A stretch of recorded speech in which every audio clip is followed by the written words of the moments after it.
Kwa sababu sisi wanaume hata tukikosana tunasalimiana na kifua. Mimi nikose kusalimia mwanaume tumekosana? Ai. Adara, what do you think? Mwanaume mumekosana utakosa kumsalimia? Hata mnakula pamoja. But women don't know how to pretend. Kama hakupendi? Yeah. Hata ukihubiri hapa na hakupendi, anaangalia chini. Anakuonyesha clearly. Utakaa chini lini? Ondoke hapo. But women, tunaangalia tu tunasema amen. Hoi, hi. And that is how God is. There are many witches in Nairobi and he still gives them children. And they are bewitching people. They are counting the numbers of people they have killed. And God gives them a baby boy. A wise person hides their anger.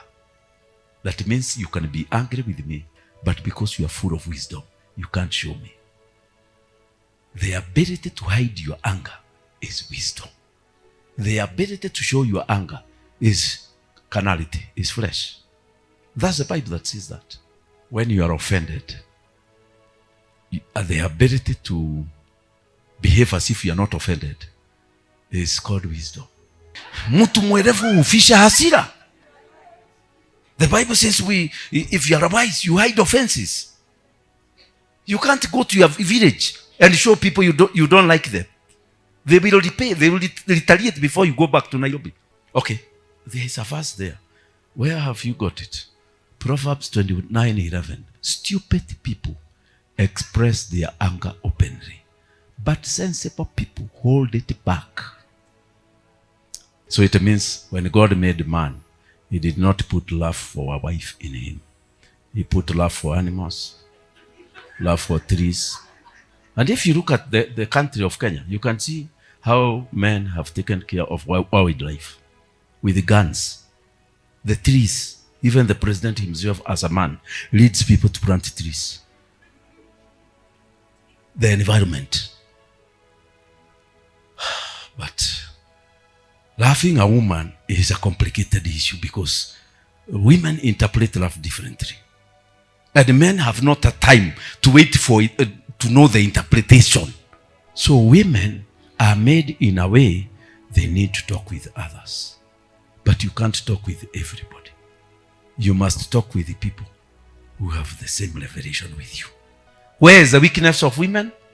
You can easily remove her from what she believes. That is why it is very important for us to know which preacher is preaching here, because he can easily sway you and remove you from the truth of the Lord Jesus Christ. And I would like to say, when you see a woman crying, a man has interfered with her. Every time you find a woman weeping, ask her, which is the man? She will tell you. Could it be your problems are because you are listening to another man?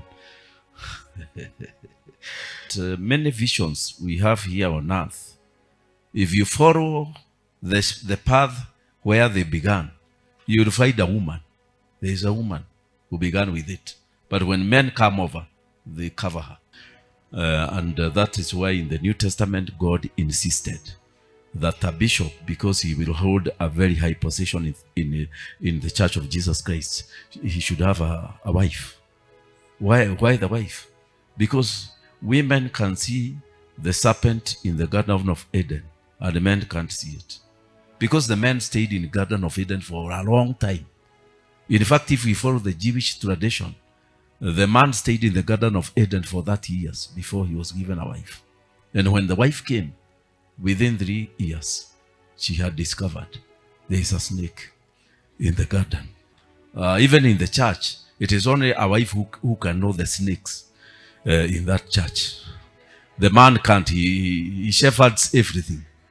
Wanaume wanashuga kila kitu. Mama ndiye anasema, unashuga mpaka nyoka, wewe wachana naye. Ni Mungu ameita. But the wife knows there is a snake here in the church. And women can't multitask. That is why if you are a woman who has a man, if the man gets interested in you sexually, his mind closes down. He can't think about anything else. And that is how God made us. You shut down and concentrate on one thing. After you finish, he opens the mind to think about something else. And that is why we should not joke around men. Because if we tend to arouse them, they don't think again whether we are in church, whether we are in town, whether we are saved or not saved. Those thoughts come after. Na si tumeokoka, but after. Amen. So going in a private place with a man that you are talking business, I think you are making a mistake.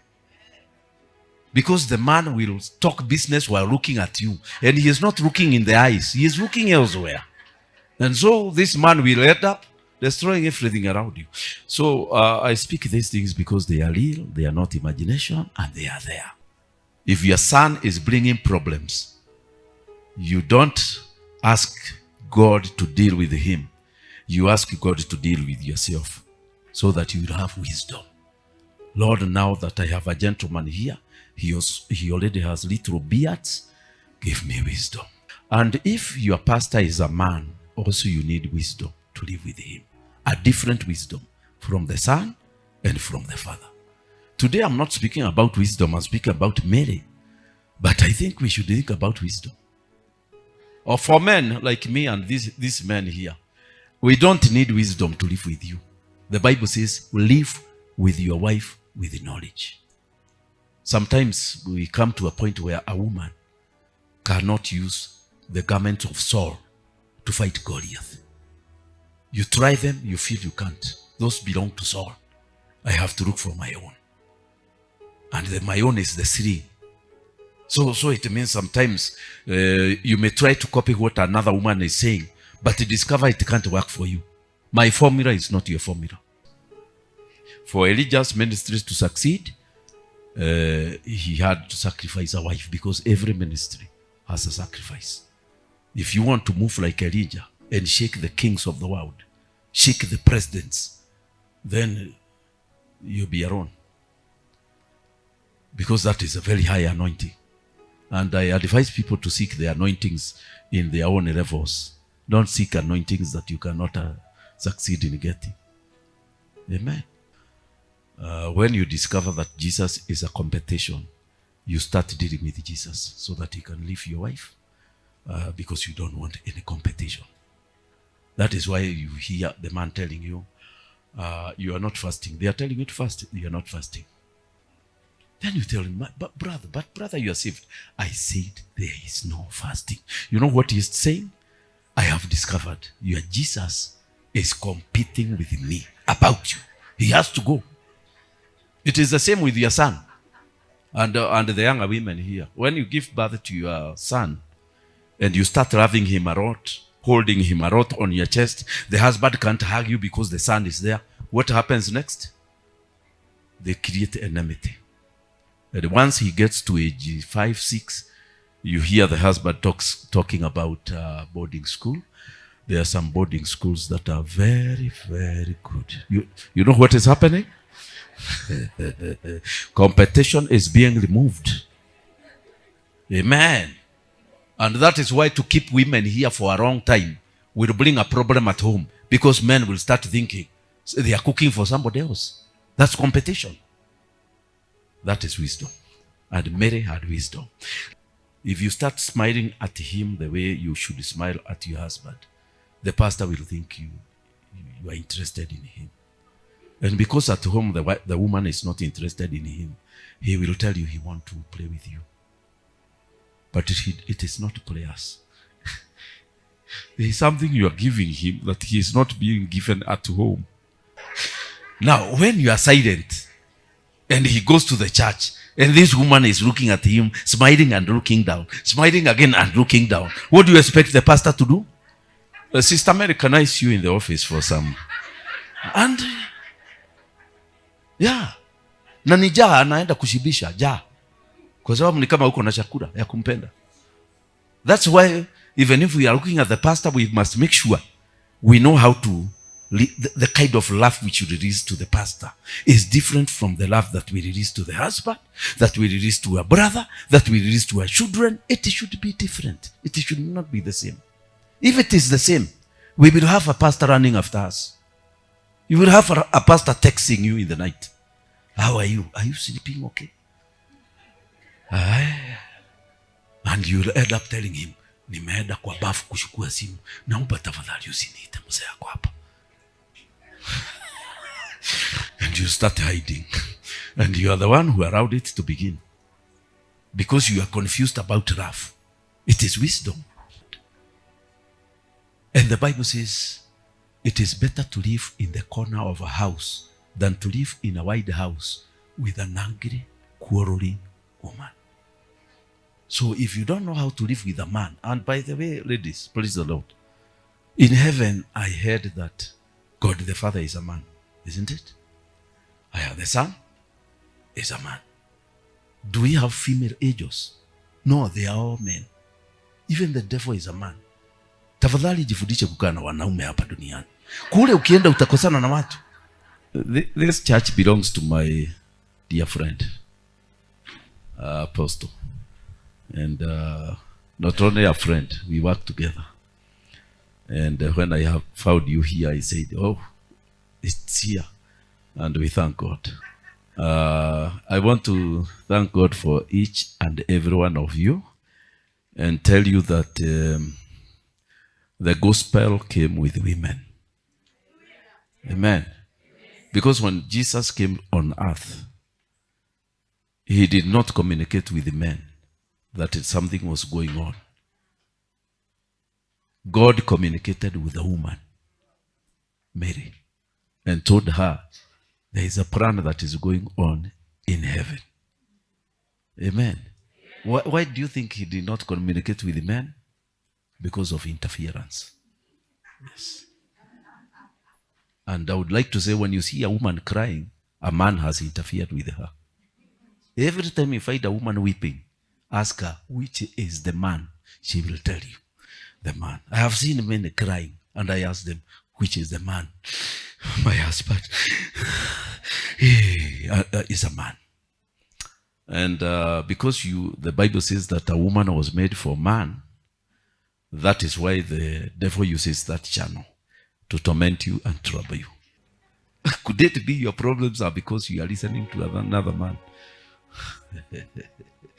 So that is my topic. Why did Mary succeed in the vision from heaven? And I would like to say that many visions we have here on earth, if you follow the path where they began, you will find a woman. There is a woman who began with it. But when men come over, they cover her. You don't see it. Have you ever seen a woman who has built a house and the husband comes up and said, my house, when I started building my house, and the wife is wondering, your house, my food, it's not your house. But now you can do nothing about it. You just say, me, I add myself, and you can do nothing about it. That is why many visions are born by women.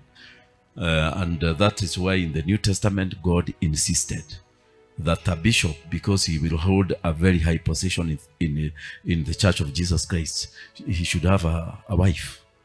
Why the wife? Because women can see the serpent in the Garden of Eden, and the men can't see it. Because the men stayed in the Garden of Eden for a long time. In fact, if we follow the Jewish tradition, the man stayed in the Garden of Eden for 30 years before he was given a wife. And when the wife came, within 3 years, she had discovered there is a snake in the Garden of Eden. So I believe, even in the church, it is only a wife who can know the snakes in that church. The man can't. He shepherds everything. Wanaume wanashuga kila kitu. Mama ndiye anasema, unachunga mpaka nyoka, wewe wachana naye. Ni Mungu ameita. But the wife knows there is a snake here in the church. And that is why if a woman is not careful, her ministry cannot become big because of separating snakes from the sheep. These things should live together. In fact, the woman will just know, so and so and so and so, even if they're in leadership, they will have to go. They are snakes. But with us men, can you see Jesus as a man? He stays with Judas and he is stealing the offering. And he has no problem. If Jesus was a woman, angeona mlango zamani, naiba sadaka hapa na kujifanya umeokoka. Praise God. And so we appreciate the way God has made women. That sensitivity, that ability to sense something is wrong here. Even if everything seems right, something is wrong. That sensitivity was given to women to aid them in bringing up children while doing other chores at the same time. That is multitasking. And women can't multitask. That is why if you are a woman who has a man, if the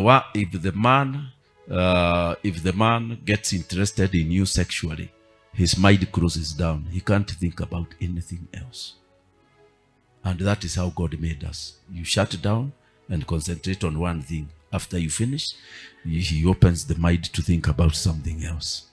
And that is why we should not joke around men. Because if we tend to arouse them, they don't think again whether we are in church, whether we are in town, whether we are saved or not saved. Those thoughts come after. Nasi tumeokoka. But after. Amen. So going in a private place with a man that you are talking business, I think you are making a mistake. Because the man will talk business while looking at you. And he is not looking in the eyes. He is looking elsewhere. And so this man will end up destroying everything around you. So I speak these things because they are real. They are not imagination. And they are there. Amen. And if we look at the Bible, we can see all the women who succeeded. And all the women who failed.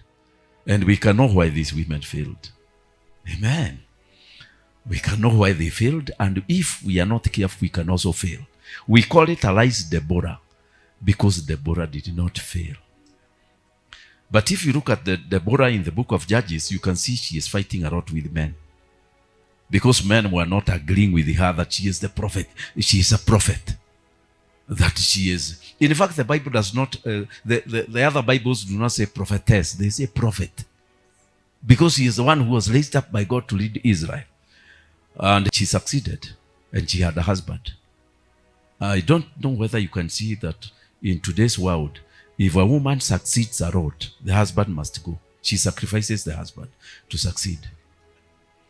It's important to ask a woman, now that you are in ministry and God has blessed you so much, what did you sacrifice? Many will say a husband. And do you know why women sacrifice husbands? Because to stay with the husband, you need wisdom. And to stay with Jesus, you need wisdom.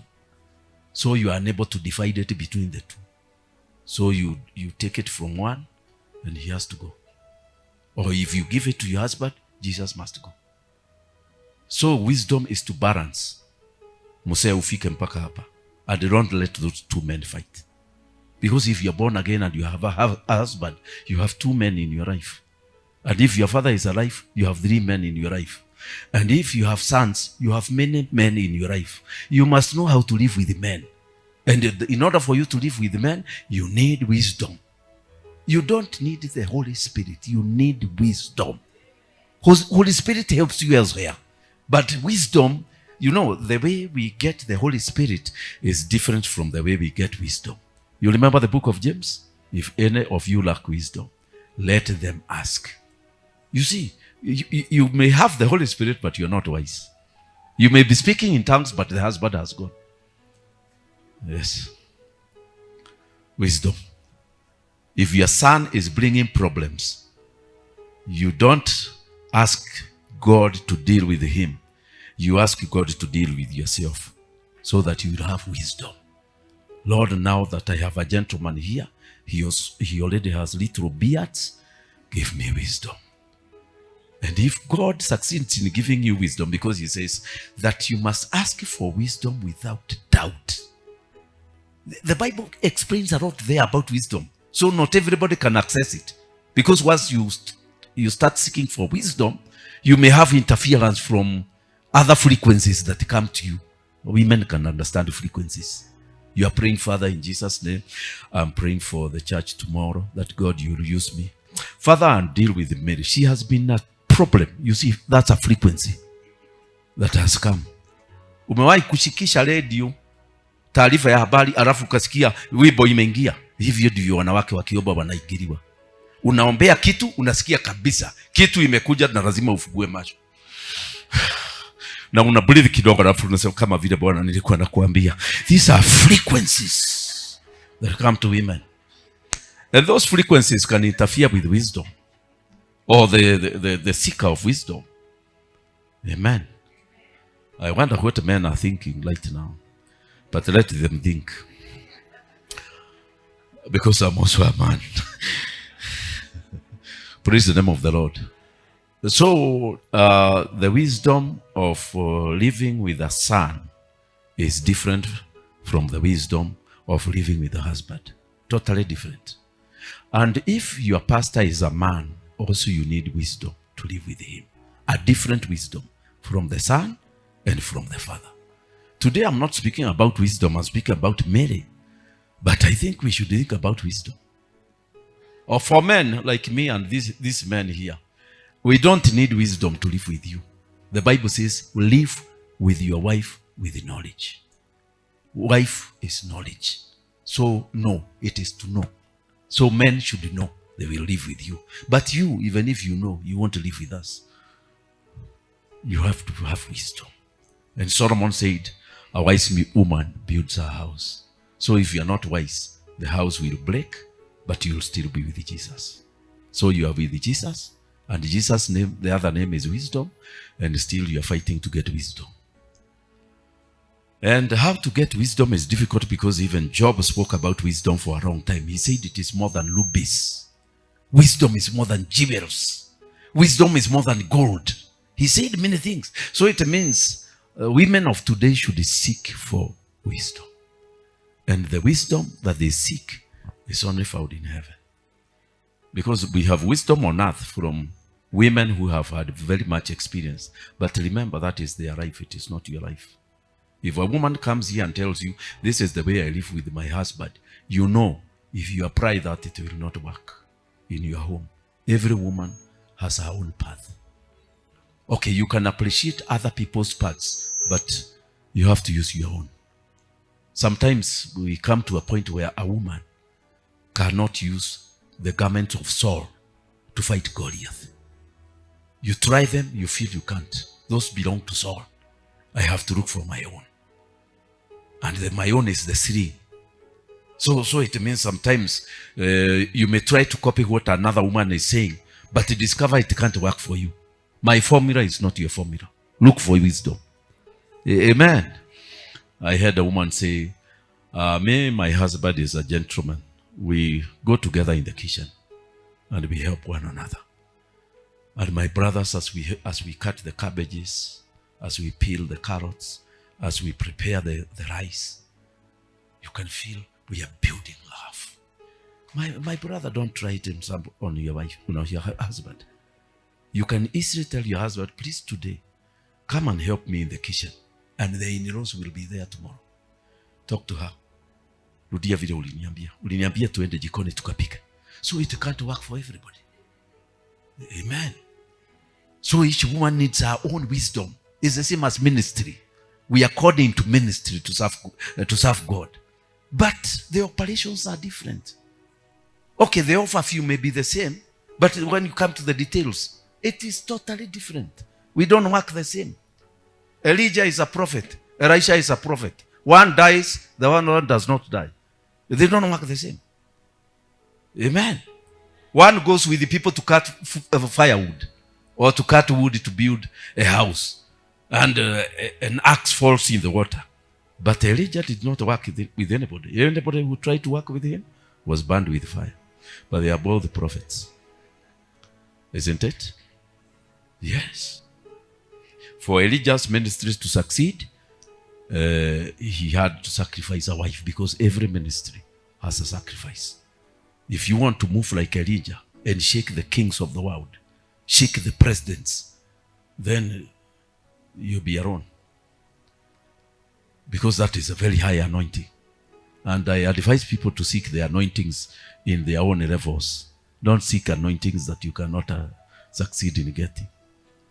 Amen. Yes. And it's good Deborah had a husband. It's a good anointing. Prophetess with a husband. Now, and the issue here is, if you read the whole book of Deborah, there is no day she prophesied to her husband. You should note that. Is that true or not true? She prophesied to everybody.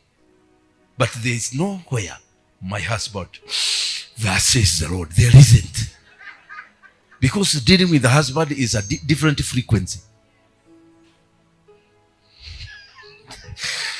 And so we have many women who have lost their husbands because they were full of the Holy Spirit. It's wrong. You stay with your husband not by the Spirit.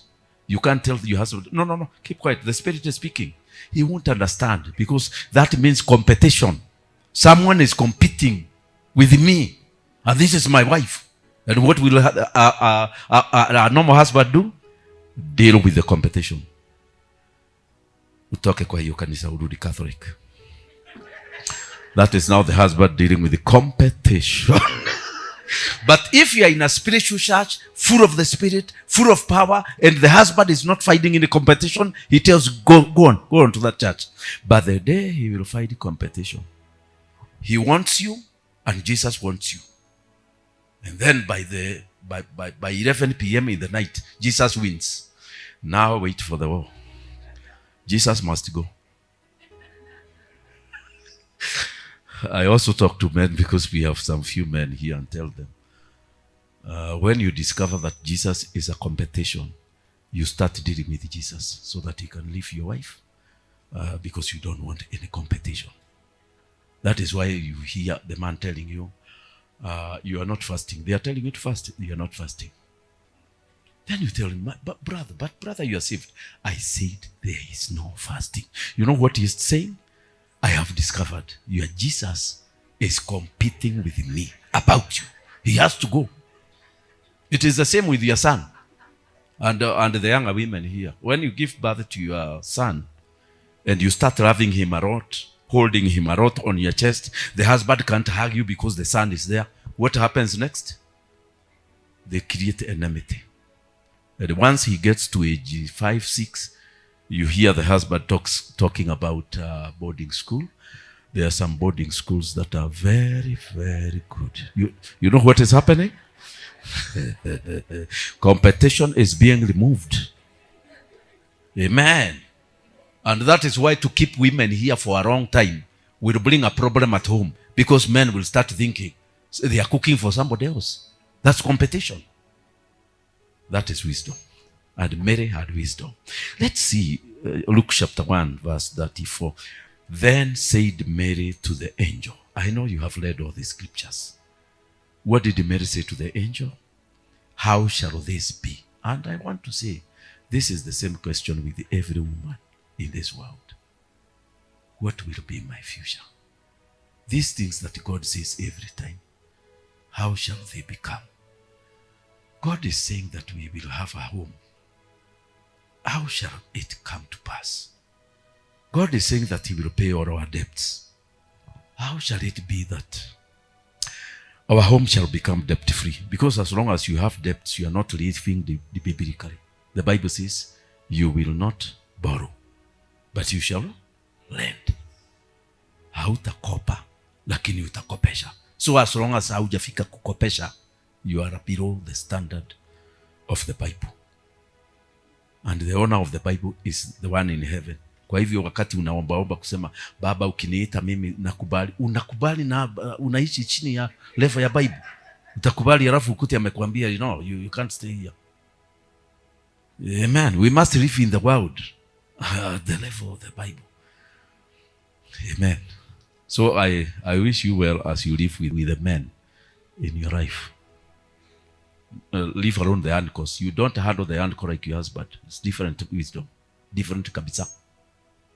The men in the church, you don't handle them like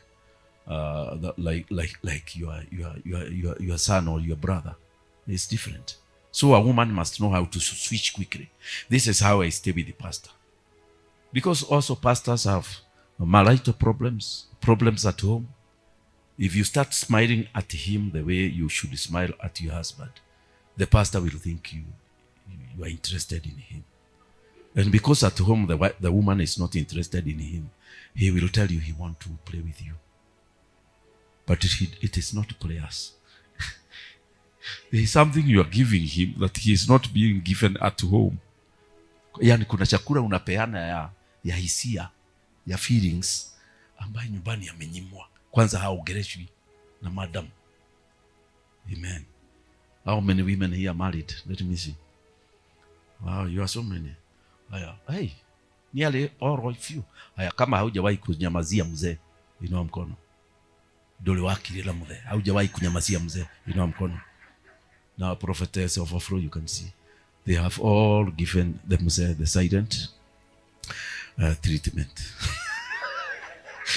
Now, when you are silent, and he goes to the church, and this woman is looking at him, smiling and looking down, smiling again and looking down, what do you expect the pastor to do? Sister Mary, can I see you in the office for some? And, yeah. Na ni jaa, anaenda kushibisha, jaa. Kwa sababu ni kama uko na chakula ya kumpenda. That's why, even if we are looking at the pastor, we must make sure we know how to, the kind of love which you release to the pastor is different from the love that we release to the husband, that we release to a brother, that we release to our children. It should be different. It should not be the same. If it is the same, we will have a pastor running after us. You will have a pastor texting you in the night. How are you? Are you sleeping okay? And you will end up telling him, nimeenda kwa bafu kuchukua simu, naomba tafadhali usiniite mzee yako hapa. And you start hiding. And you are the one who allowed it to begin. Because you are confused about love. It is wisdom. So Mary said to the angel, how shall this be, seeing I know not a man? The angel answered and said to her, the Holy Ghost shall come upon you. The first thing that a woman should do is to know how to become friends with the Holy Spirit. It is one thing to receive the Holy Spirit. It is another thing to walk with him. You can receive him and fail to walk with him. Walking with the Holy Spirit is making sure you deal with the anger. Because an angry woman cannot walk with the Holy Spirit at all. Anger does not show the righteousness of God. And the Bible says, it is better to live in the corner of a house than to live in a wide house with an angry, quarreling woman. So if you don't know how to live with a man, and by the way, ladies, praise the Lord. In heaven, I heard that God the Father is a man, isn't it? The Son is a man. Do we have female angels? No, they are all men. Even the devil is a man. Tafadhali jifundishe kukaa na wanaume hapa duniani. Kule ukienda utakosana na watu. Kama umeshindwa kusikizana na wao hapa, utaenda kule unauliza, hakuna madamu yako pale mbele hata Mariam? Because they are all men there. So if you don't know how to stay with them here, you think they are devils, there will be a problem in heaven. Amen. You must prove to God you know how to stay with the men. Amen. And get respect from them. So the Holy Ghost is a man. Is a he. Is not a she.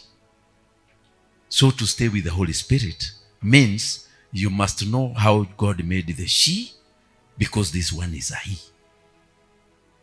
So there are things you start telling him, he goes away. Because those are things of female. And that is why many women keep the Holy Ghost only on Sunday. Then he departs and comes back very powerfully on Sunday until they fall down. Wherever you look at the church when deliverance is going on, mostly are women receiving the power of God very easily. But they lose it very easily because he is a man. Once you start walking, you start talking, I don't like to greet so and so, he departs. Kwa sababu sisi wanaume, hata tukikosana, tunasalimiana na kifua. Mimi nikose kusalimia mwanaume tumekosana? Ai. Adara, what do you think? Now, see, Ocean. Mwanaume mumekosana utakosa kumsalimia? Hata mnakula pamoja. But women don't know how to pretend. Kama hakupendi? Yeah. Hata ukihubiri hapa na hakupendi, anaangalia chini. Anakuonyesha clearly. Utakaa chini lini, ondoke hapo. But women, tunaangalia tu tunasema amen. Hoi, hi. And that is how God is. Unfortunately, I don't know whether it is fortunately or unfortunately. God is like that. There are many witches in Nairobi, and he still gives them children. And they are bewitching people. They are counting the numbers of people they have killed, and God gives them a baby boy. He's called my Father in heaven. Kabla hata mimi nimuelewe nilikuwa ananikwasa kwasa. Namwambia kuna watu utaua kwa kanisa ndio iendelee. Ananiambia sitaua. Namwambia you are not reasonable. Kumbe yako hivyo. Amen. There is a verse in the book of Proverbs, I can't remember where it is, but it says that a wise person hides their anger. That means you can be angry with me, but because you are full of wisdom, you can't show me. The ability to hide your anger is wisdom. The ability to show your anger is carnality, is flesh. That's the Bible that says that. And that is why Solomon said, when you are angry, when the king makes you angry, don't move your possessions. Stay there. Pretend as if you didn't hear the words he said. Because if you move, you might even die. So, some of these natural emotions that we show people are the ones that cause the Holy Ghost to move from us very easily. When you are offended, the ability to behave as if you are not offended is called wisdom. For example, there is a lady who was supposed to lead us in the service. Then she was offended. I think she was asking for juice, and they didn't bring it quickly.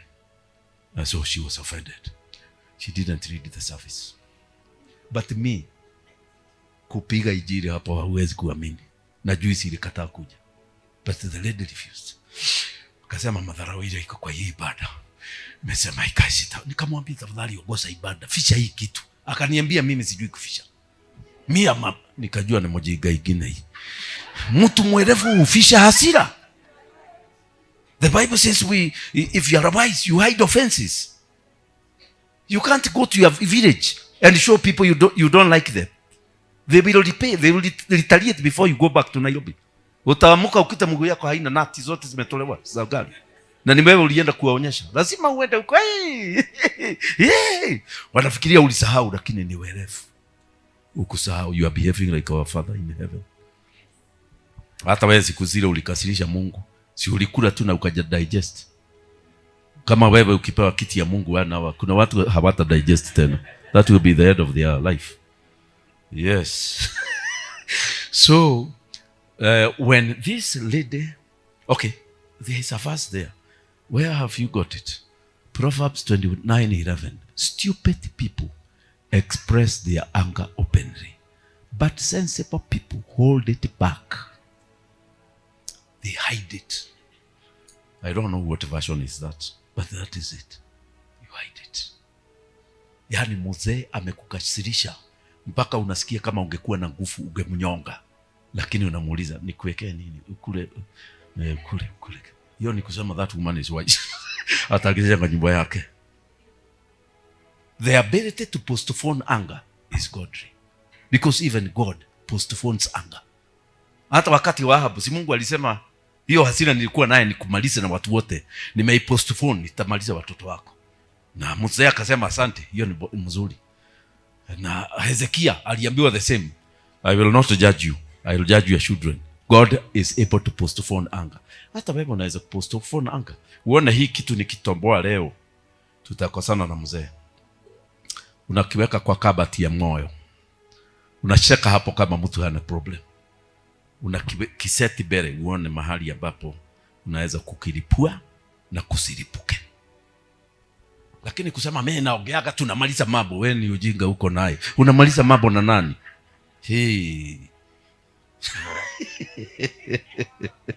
The Holy Ghost shall come upon you. That was the answer from heaven. When she said, give me the formula. Tell me how this will happen. It is not possible. What you are telling me is not making sense. She was not told, this is what you are going to do. She was told the Holy Ghost. And this is the answer to every woman. Understanding the ability to move receive the Holy Spirit is to connect with the creator of women.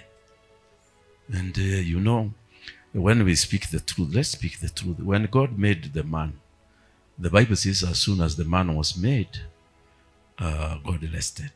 Ni kweli ama si kweli? Alipumzika. Mtu anapumzikanga kwa nini? Si ni kuchoka? Ndio wanaume si walebo vile. Mungu aliwatengeneza hivi na akachoka akapumzika. Alipotengeneza wanawake alipumzika. He was flesh.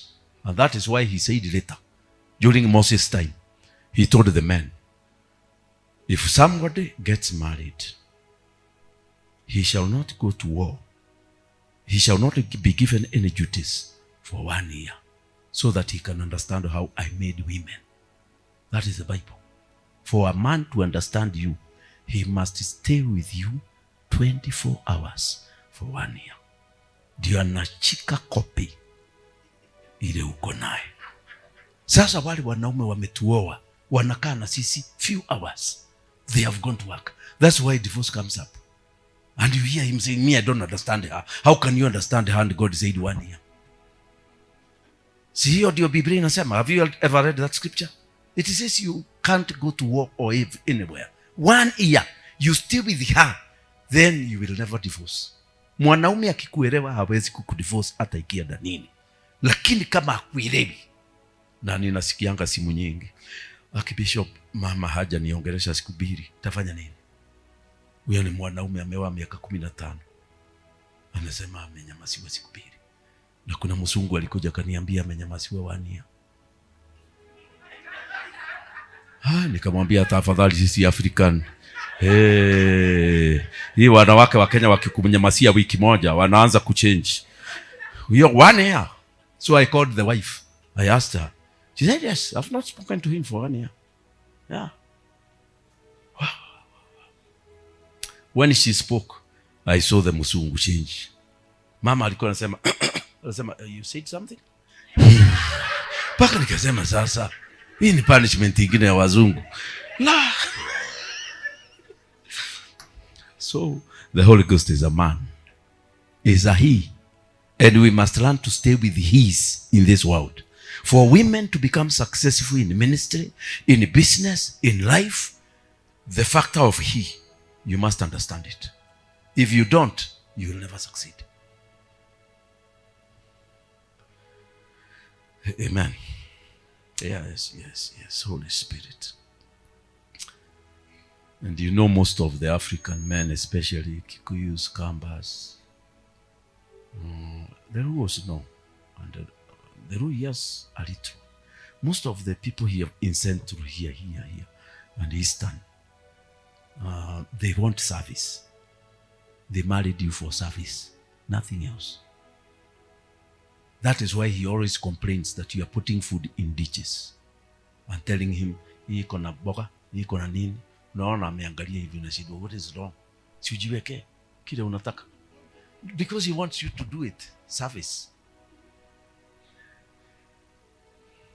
When we go to hotels, I used to go to hotels here to do meetings.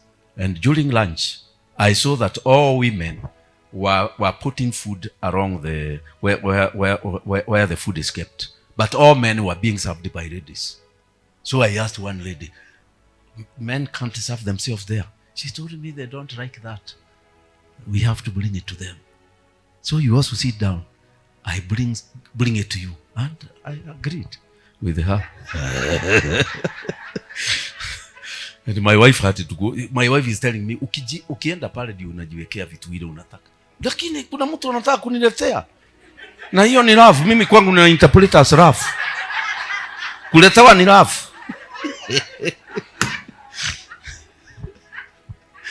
Washia ndio sijui mambo ya kwao. Kile hapa town hii, hiyo ndio hiyo. Wewe jaribu kuuliza your husband na swali, utajiwekea chakula ama nikuwekee? Ni wangapi wanasema watajiwekea? Wanasema niwekee. Kwa sababu kuwekewa ndio rafu. Kujiwekea hata chakula haikuangi tamu. Kwanza mke wangu akiniwekea chakula nasikiaga ni tamu kuliko ile nimeenda pale nikajiwekea. But it is because of my interpretation and this men's interpretation. Men, are you supporting me on that? Adara inakuanga namna gani?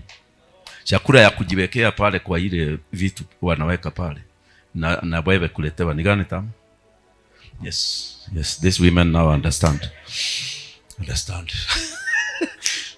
Hata mke wangu namwambianga hiyo Kiswahili naona hachiki. Ananiambia chakula iko hapa. Hii ni kitheri. Hii ni nyama.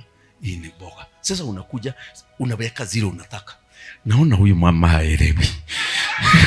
Ya kwamba akishota aniletee ndio iko tamu.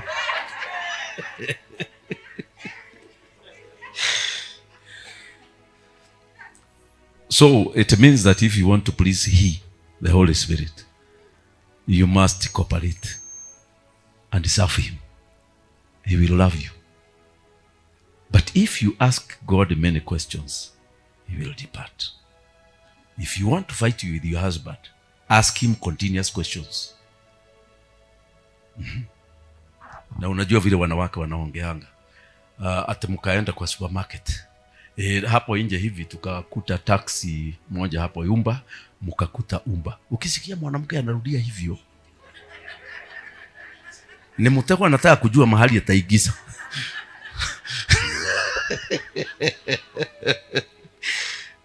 So to stay with a man can be compared with staying with God or with the Holy Spirit. Why? Why would I say that? Because it is scripture. Ephesians say, and you women, obey your husband as you would obey Christ. So we obey Christ at the same level with our husband, so that they will not compete. Ukiobey Christ more than your husband, there will be competition at home. Utaona tu ile itatokea. Bwana Yesu asifiwe. Wazee hawajaokoka wanakujanga pale kwa kanisa wanaambia, na uambie hii wanawake hivi na hivi na hivi na hivi. Namwambia, hauwezi kumwambia wewe ndiye pastor, waambie.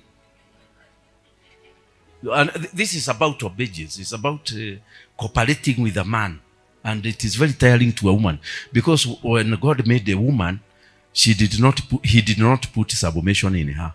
She put a role, submit to your husband. So there is no submission in you. And if a woman is submitting, then she knows Christ. But we were told, love your wives. So it means when God made man, he did not put love for a wife in him. He put love for animals, love for trees. And if you look at the country of Kenya, you can see how men have taken care of wildlife with guns, the trees. Even the president himself, as a man, leads people to plant trees. The environment. But loving a woman is a complicated issue, because women interpret love differently. And men have not a time to wait for it, to know the interpretation. It takes too long. He says, wewe acha niende kazini. He goes to work and escapes interpretation.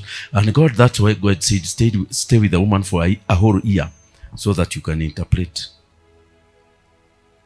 You know this, we call non-verbal communication. Women use non-verbal communication. Non-verbal communication means you are not saying anything, but you are still saying something.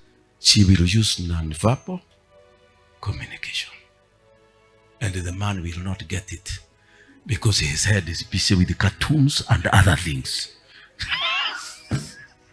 So you get angry. Hii watu hawachikaki kitu. Hawaelewi. But it is because we don't have seminars for men like here now. Calling men this way is a tall order. For them to come, you have to convince them. Utaongea juu ya nini? Kwa nini? Yeah, so shall be called the Son of God. So Mary was being told, what you are going to bring for the Son of God, so you need to cooperate with the Holy Spirit. And when you want to cooperate with the Holy Spirit, then it means you have to give him time for prayer. When you want to cooperate with the Holy Spirit, you must listen to his voice. Do you know the problem is, women hear a lot of voices. You are like a mobile phone. If you go near Uganda, it will tell you, welcome to Uganda. And Uganda, the same thing that was handling Safaricom is now handling MTN Uganda. So you are like that. If you go near the devil, you hear him. If you go near your husband, you hear him. If you are very soulish, that is after, you know, when you show your body a lot of pressure, laha, unaipatia hii tusukari nini, nayo inaanza kukuitisha vitu. Lete mse huyu wa jirani, lete. Na unaanza kufikiria huyu anaweza kukubali. Sasa unaona, kwa sababu umefurahisha mwili sana, lazima ikuitishe vitu. So mwanamke mwerefu, unafurahisha mwili, inasikia utamu, alafu iambia haukuli breakfast. Ndio inajua hapa huyu ako serious. Otherwise ukifurahisha mwili sana, inaanza kuitisha mtu vitu ambaye si mzuri kukuitisha. Hata ukijamaza hivi unasikia, "Oi, sasa hii watu wako kwa kanisa wakifikiria vile ninafikiria." Ukisikia mtu mwingine akisema, "Huyo dada ameokoka," unasema, "I wish you would know what is going on in me." So hiyo ni mwili umetonia sana. Kutonia mwili ni kufanya nini?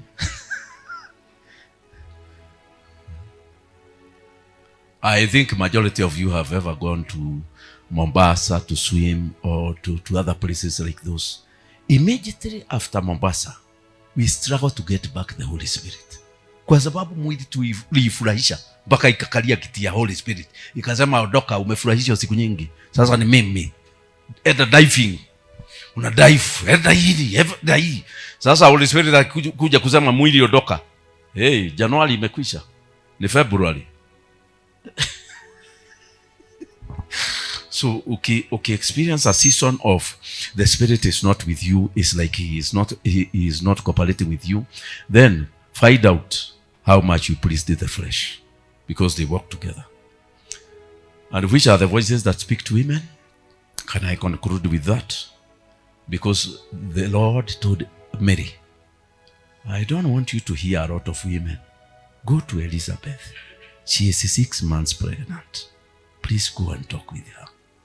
Why did God remove Mary from her home in Nazareth and tells her to go to Elizabeth? Because they have a common thing.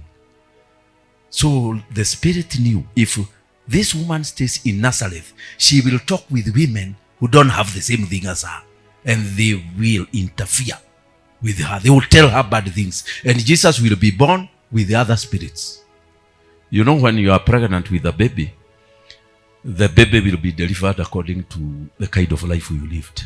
If you are angry, you will find a very angry baby. If you didn't want to talk to anybody, hiyo mtoto yako atakuwa anajifungia nyumba, anakuambia, "Mom, usini disturb." Na ni wewe ulimweka hiyo kikitu akiwa kwa tumbo. Ndio. Ukienda raha sana ukiwa pregnant, raha kila jioni uko out, mtoto akizaliwa, kulala nyumbani anakuambia, "Mom, nalala nyumbani kufanya nini?" So God told Mary, "Behold, your cousin Elizabeth." Imagine it's the angel who is telling her, because you need somebody to talk with. Don't talk with everybody. So I will tell the women here, please don't talk with everybody. Talk with the people who have a similar vision, a similar calling, a similar revelation. Thy cousin Elizabeth, she has conceived a son in her old age. This is the 6 months with her, who was called barren. For with God nothing shall be impossible. And Lord, Mary said, "Let it be unto me according to your word." And verse 39, immediately she goes to Elizabeth. So women are made in a way they need to talk with others. But you can't talk with everybody. You must talk with the people who have the same revelation with you. Because a woman can easily remove the other woman from her path. And you should know the weakness that God created you with. Because men are weak, women are weak. Where is the weakness of women? You can easily remove her from what she believes. That is why it is very important for us to know which preacher is preaching here. Because he can easily sway you and remove you from the truth of the Lord Jesus Christ. That is why the woman was told by her husband, "We are not to eat this tree. If we eat it, we shall die." Die? Yes, die. And buried in the ground. Huh? Okay. And the woman didn't eat until she listened. So your greatest enemy is who do you listen to? Unasikilizaga nani? Kuna maneno unatakana useme hiyo sitasikiliza, because this is an angel and he's telling Mary, if I had 2 hours I would speak a lot about this, but not. She is told, go to Elizabeth, your cousin, because what has happened to you here, if you tell it to the local women, it will not work. When she went to Elizabeth, the baby jumped in the womb.